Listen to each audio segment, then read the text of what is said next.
Kami sajikan menu diskusi pertama di Kompas Petang, Saudara. Usai mantan Menteri Agama Yakut Khalil Qomas ditetapkan sebagai tersangka dugaan korupsi kuota haji 2023-2024, Komisi Pemberantasan Korupsi segera memanggil Yakut untuk diperiksa. KPK ingin mendalami diskresi atau keputusan yang diambil Yakut semasa menjabat sebagai Menteri Agama. Dalam melakukan pembagian kuota haji disebut oleh KPK bertentangan dengan ketentuan, yakni sebesar 50% untuk haji reguler dan 50% untuk haji khusus usai pemerintah Arab Saudi memberi tambahan kuota haji tahun 2023-2024 sebanyak 20.000 kuota. Padahal sesuai aturan, kuota haji seharusnya dibagi 92% untuk haji reguler dan 8% untuk haji khusus. Yang dilakukan diskresi, di mana diskresi tersebut bertentangan dengan ketentuan perundangan penyelenggaraan haji di Indonesia. Tentu dari proses diskresi itu kemudian KPK mendalami motif dan inisiatifnya seperti apa. Di sini KPK juga masih paralel menunggu hasil hitung kerugian keuangan negara oleh kawan-kawan BPK. Tentu kita semua juga berharap proses hitung bisa segera tuntas. Tidak ada. Terima kasih. Lewat keterangan tertulis kepada Kompas TV, kuasa hukum mantan Menteri Agama Yakut Khalil Qomas mengaku menghormati langkah yang diambil KPK setelah penetapan tersangka kliennya. Sejak awal, Yakut Khalil Qomas disebut kooperatif dalam setiap pemanggilan penyidik, sehingga kuasa hukum berharap kliennya mendapat keadilan dan mengedepankan asas praduga tak bersalah. Tidak ada. Terima kasih. Kami menyatakan menghormati sepenuhnya proses hukum yang sedang berjalan. Sejak awal proses pemeriksaan, klien kami telah bersikap kooperatif dan transparan dengan memenuhi seluruh panggilan serta prosedur hukum yang berlaku. Itu kata kuasa hukum Yakut Khalil Qomas, Melisa Anggraini, kepada Kompas TV.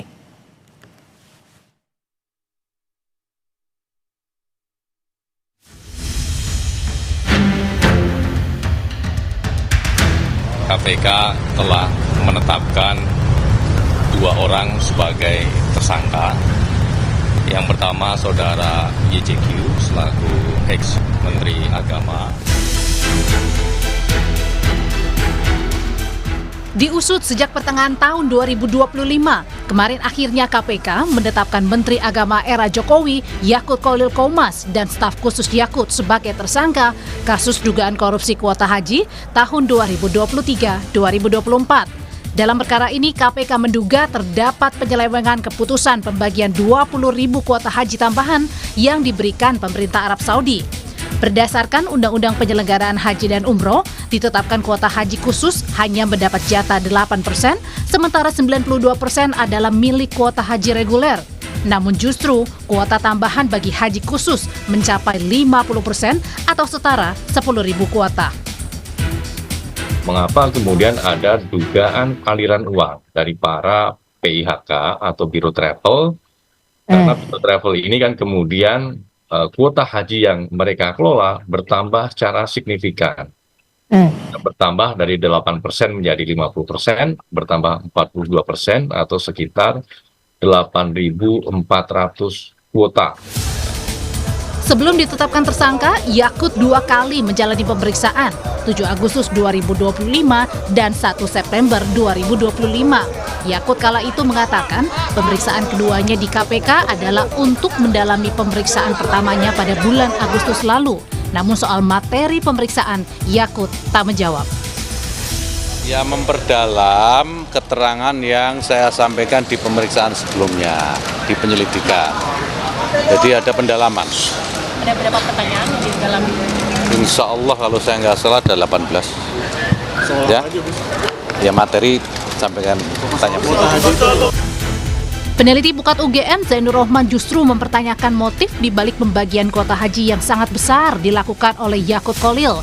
Apakah travel haji yang membeli kuota kepada Kementerian Agama atau justru kuota besar diberikan untuk mengakomodir pejabat pergi haji? Zainur juga mempertanyakan penetapan tersangka mantan menteri yang tidak diumumkan oleh pimpinan KPK. Apakah PIHK travel haji ini mereka misalnya membeli atau mereka itu iuran Mbak Adisti dikumpulkan kepada maklarnya itulah yang menyerahkan kepada perantaranya membagikan kepada pejabat di Kementerian Agama. Jadi sebenarnya publik juga sudah menunggu-nunggu dari lama. Kenapa KPK yang sudah pernah umumkan ada aliran dana baru sekarang tetapkan sebagai tersangka? Itu pun, mohon maaf nih Pak Mas Budi, penetapan tersangkanya itu tidak diumumkan melalui konferensi pers Mbak Adisti ya, hanya melalui keterangan oleh Mas Budi. Ditetapkannya Yakut Khalil Qomas sebagai tersangka oleh KPK menambah daftar panjang menteri di era Presiden Jokowi yang terseret kasus korupsi. Ada nama mantan Menteri Perdagangan Tom Lembong yang kemudian mendapat abolisi dari Presiden Prabowo untuk kasus dugaan korupsi impor gula. Dan ada nama Nadiem Makarim yang kini menjadi terdakwa dan sedang menjalani sidang dugaan korupsi pengadaan Chromebook. Tim Liputan, Kompas TV. Kami ulas pengusutan dari kasus korupsi kuota haji yang menjerat mantan Menteri Agama Yakut Khalil Qomas ini bersama dengan para narasumber. Bergabung saat ini kuasa hukum Yakut Khalil Qomas Melisa Anggraini dan Guru Besar Fakultas Hukum UNSUD Purwokerto Hipnu Nugroho. Selamat sore semuanya dengan Tifal di sini.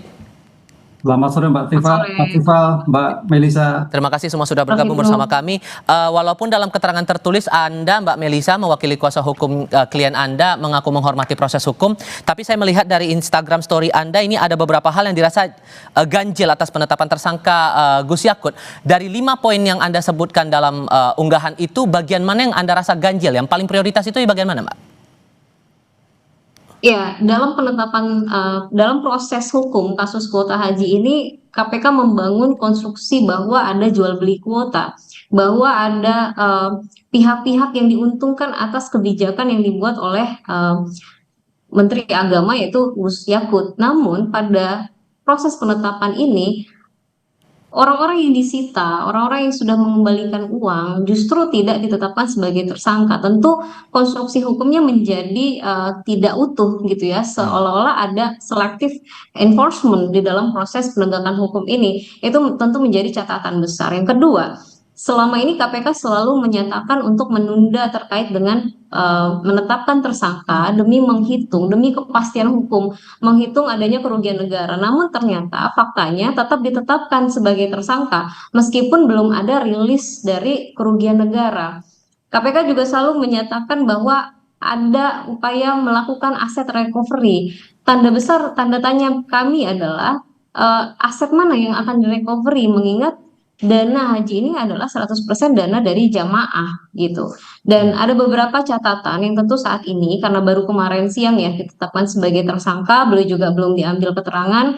Tentu kami masih melakukan pendalaman terkait dengan proses hukum yang ada saat ini. Namun kami melihat ada konstruksi-konstruksi hukum yang kami cukup bingung ya terkait dengan kasus kuota haji ini. Yang paling membingungkan di bagian mana, Mbak? KPK juga ya, karena seperti yang tadi saya sampaikan, sejak awal konstruksi hukum yang dibangun oleh KPK, ini ada pihak-pihak yang diuntungkan atas kebijakan yang diambil oleh Gus Yakut. Disampaikan bahwa kebijakan itu melanggar hukum, padahal jelas ada pasal-pasal, ada pasal 9 dalam Undang-Undang Haji yang memberikan kewenangan atribusi kepada Menteri Agama untuk menetapkan kuota tambahan. Baik. Karena yang dipersoalkan kan adalah kuota tambahan yang sifatnya hadir belakangan dan harus disesuaikan dengan kapasitas di Mina yang tidak pernah bertambah, sementara jamaah ya bertambah dengan adanya kuota tambahan.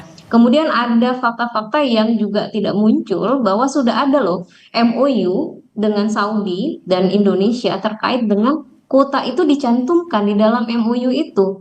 50-50 itu ada di situ. Nah, berbagai bukti itu tentu kami sudah susun, nanti kita akan jadikan materi pembelaan dalam proses hukum lebih lanjut ini. Namun kami tentu sebagai siapapun yang ditetapkan sebagai tersangka mempunyai hak-hak hukum, kami masih wacanakan kira-kira langkah hukum apa yang perlu. Prof. Hipnu, sudah cukup terangkap penjelasan KPK soal status Yakut sebagai tersangka dalam perkara ini? Ya, kalau ke Prof. Hipnu dulu ya, silakan Prof. Ya. Kalau saya melihat dari berbagai media, tampaknya cukup jelas. Yaitu kaitannya tadi kalau Pak Jubir KPK adalah diskresi tentang penetapan 50-50 yang harusnya 92,8%, kan gitu kan. Lah, konsep itu yang tampaknya yang menjadikan dasar permasalahan hukum. Karena kalau kita lihat dalam Undang-Undang Haji itu 92,8%, kan itu. Oleh karena itu menurut KPK adalah juga tambahan pun juga 92,8%. Tapi kemudian kan ada alasannya bahwa sudah ada MOU dari pemerintah Arab Saudi dengan pemerintah Indonesia. Apakah itu tidak dipertimbangkan juga seharusnya?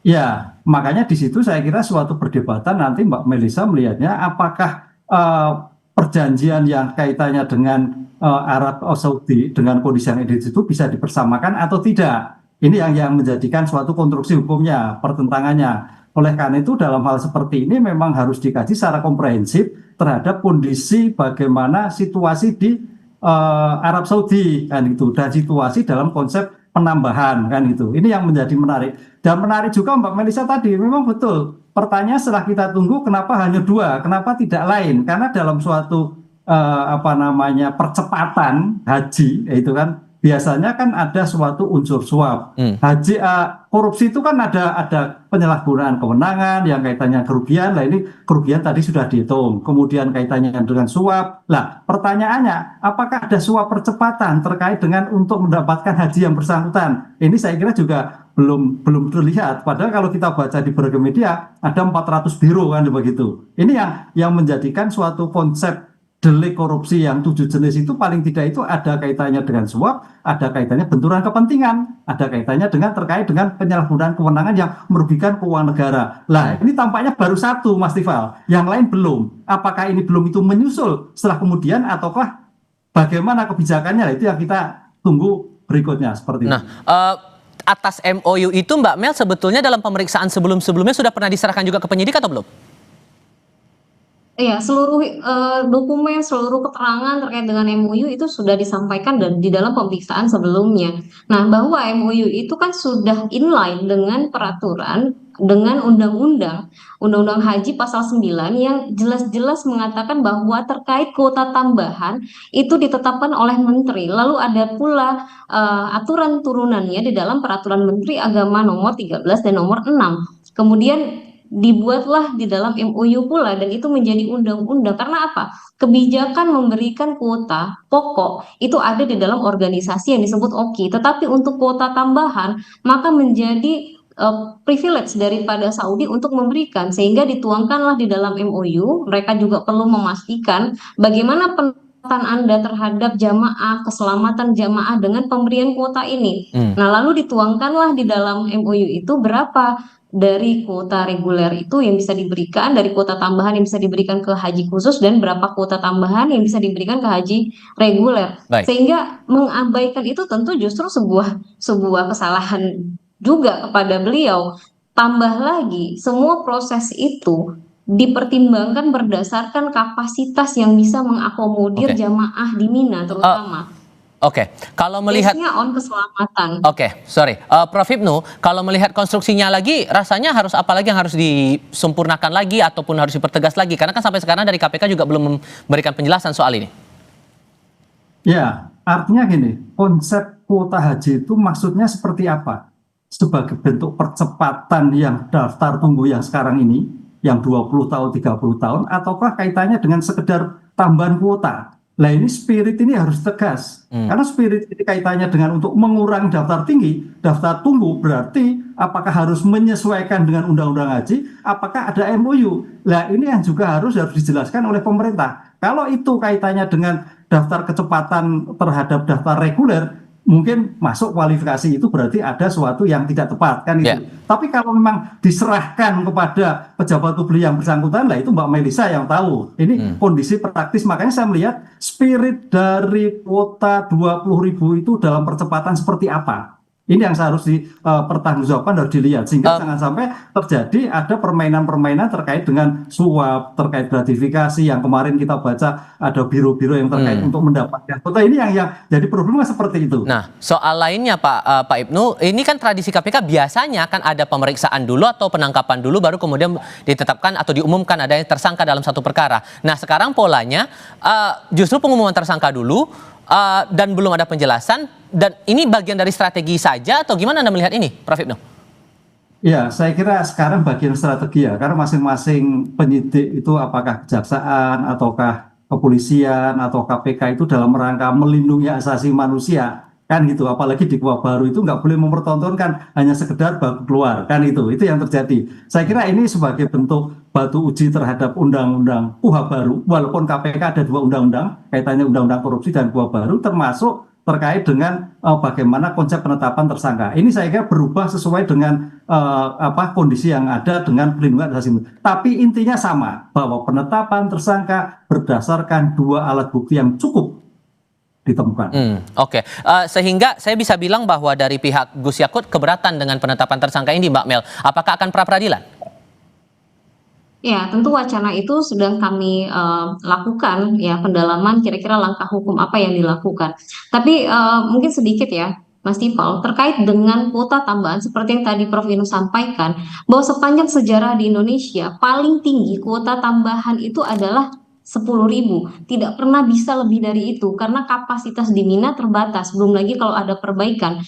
Tahun 2023, 8.000 kuota tambahan itu sudah kredit dan insiden luar biasa. Tahun 2023 itu menjadi sebuah kajian tersendiri terkait dengan penyelenggaraan haji 2024. Sehingga kalau disampaikan ada 8.400 jamaah yang jadi gagal berangkat atau antriannya jadi rusak karena kebijakan ini, tentu kami juga akan melakukan pembelaan dengan materi-materi yang kami miliki, bahwa yang ada justru ada 10.000 jamaah haji yang semestinya belum masuk ke dalam list keberangkatan tahun 2024, namun jadi berangkat dengan adanya kuota tambahan. Kenapa tidak 18.400 kalau dengan hitungan 928? Karena kapasitas tidak memungkinkan, mau diletak di mana jamaahnya. Kira-kira seperti itu pandangan dan pertimbangan dari Gus Yakut mengambil kebijakan itu demi keselamatan jamaah. Baik. Dan itu saya rasa sangat bisa di-challenge. Oke, untuk perkara ini Prof. Hipnu sebetulnya kan bukan sekali saja begitu, apalagi di lingkungan Kementerian Agama. Menurut Anda modus yang biasa dimainkan untuk bermain di lingkaran pengurusan kuota haji dan lain-lain ini di mana? Ya, Ya. tampaknya. Prof. Hipnu silakan. Mbak Melisa. Oh ya, tampaknya terkait dengan konsep percepatan, Mas. Karena kalau kita lihat di lapangan itu kadang-kadang sekarang ada informasi sekarang harus berangkat. Lah ini kan artinya memang daftar tunggu haji ataupun daftar apa kaitannya keberangkatan itu kacau balau. Nah, pertanyaan kacau balaunya seperti apa? Apakah karena ada kepentingan tadi? Apakah menunggu suatu jabat kaitannya dengan informasi yang lain? Ataukah memang dibuat seperti itu sehingga jamaah kita menjadikan terpental-pental gitu loh untuk mendapatkan suatu kursi kan gitu. Karena kalau kita lihat di lapangan, kami di lapangan, teman itu baru seminggu sampaikan harus berangkat atau 2 hari harus berangkat. Lah, ini kan sulit sekali. Lah, kenapa tidak tersistem? Lah, pertanyaan ketika ketidakteraturan dalam hal daftar tunggu haji yang selama ini kita lihat, termasuk saya pun 2017 sampai sekarang belum ada tanda-tanda. Ini apakah memang karena faktor itu atau faktor lain? Itu Mas Tifal. Ini yang saya kira diungkap oleh penegak hukum. Oh, ternyata ada faktor X, faktor C dan sebagainya. Oh, ada kebijakan yang mungkin disalahgunakan. Nah, itu yang terjadi. Mungkin seperti ini kalau kita lihat gitu. Oke, dan ini bukan satu nama saja ya Prof, di lingkaran mantan menteri di era Presiden Joko Widodo yang terjerat kasus korupsi, dan polanya menyasar menteri. Kalau saya lihat pola yang dimunculkan atau diusut oleh KPK belakangan ini memang bagian dari strategi menurut Anda, Prof. Hipnu? Ya, mudah-mudahan ini bagian strategi yang terakhir ya. Kalau yang kemarin-kemarin kan tentang pengadaan. Tapi kalau sekarang ini juga bagian pengadaan, tapi pengadaan haji. Tampaknya memang dalam konstruksi pengadaan ini ada problem-problem besar harus dibenahi. Sehingga permasalahan ini jangan sampai terjadi permasalahan di kemudian hari. Karena memang namanya kaitannya kebutuhan pengadaan itu luar biasa. Banyak orang-orang punya kepentingan, banyak orang-orang mempunyai suatu keinginan. Sehingga ketika integritas seseorang pejabat tidak bisa dikendalikan, Baik. Ya, integritas yang tidak tangguh, ya kejadian mungkin seperti ini. Oke, terakhir Mbak Mel, karena kabarnya akan ada pemeriksaan setelah bersatu sebagai tersangka, sudahkah ada dari pihak Anda menerima surat panggilan dari KPK? Ya, sejauh ini belum ada ya, tetapi apapun itu, tentu kami tetap memegang teguh untuk kooperatif dengan seluruh proses hukum ini dan berharap semua proses hukum yang dihadapi ke depan itu adalah proses hukum yang berkeadilan, yang transparan, yang sesuai dengan prosedur. Baik, Mbak Melisa Anggraini, Prof. Hipnu Nugroho, terima kasih banyak sudah berbagi informasi bersama kami kali ini. Sehat selalu semuanya, selamat sore.